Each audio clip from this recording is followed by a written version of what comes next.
Okay, so I know we give a lot of statistics. We talk about affairs, divorces, all that kind of stuff. But man, like where do we learn how to do relationships good? That's really the issue. A lot of times, we're Gen X, people maybe we didn't grow up in like the most calm households. I was never taught how to do good relationships. I didn't even see good relationships. So, how do people learn how to do relationships well? So it's certainly not taught in schools. Right. I honestly believe it should be. Right. This idea of being able to, when we think of the greatest predictor of success, emotional intelligence, right?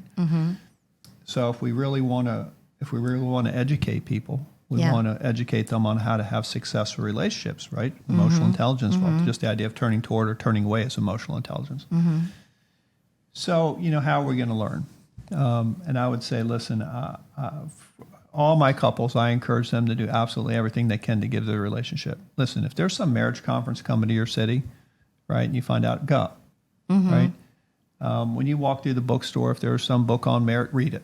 Right. Right? You'll get to the point you could start being able to sift between reality and nonsense, right? Right. And I would look for the stuff that's, really written by the greater researchers as opposed to stuff it's just taste or opinion, right? Right. Right.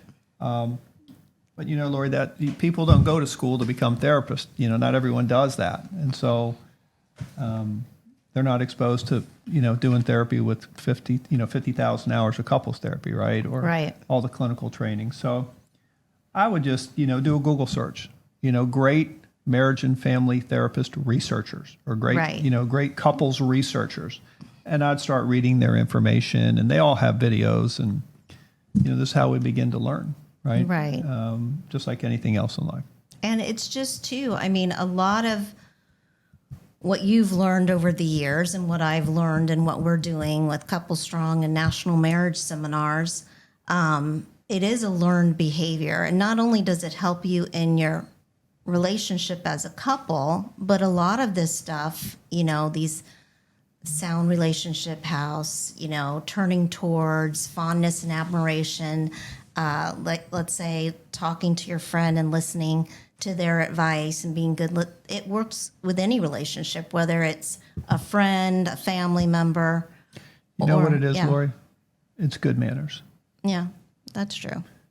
I've said I love you. I want to spend 50 years with you. I'm not going to be a perfect person, right? I could be cranky one day, or might not respond well one here and there. But as a trend line, it's really being just a decent person. I'm going to care for you. I'm going to show compassion and empathy, right? And genuinely care about you and care about your life.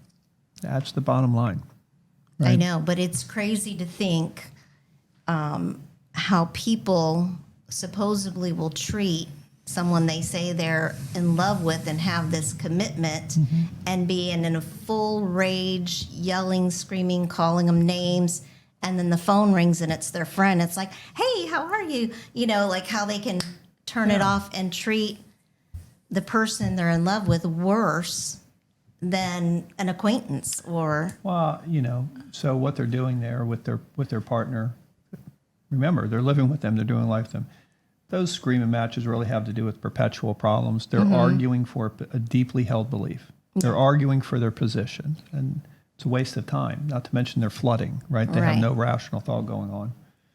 But they just can, they damage the relationships further by doing that, as opposed to realizing there's going to be two subjective realities in play, right? And I don't have to agree with my partners, but I got to understand it, and then try to find some common ground. This is just, basic emotional intelligence stuff, and I want to have a good relationship. I'm going to have to train myself to do these things, because if not, I'm not going to be able to regulate emotion. I'm just going to go from relationship to relationship, blowing them up.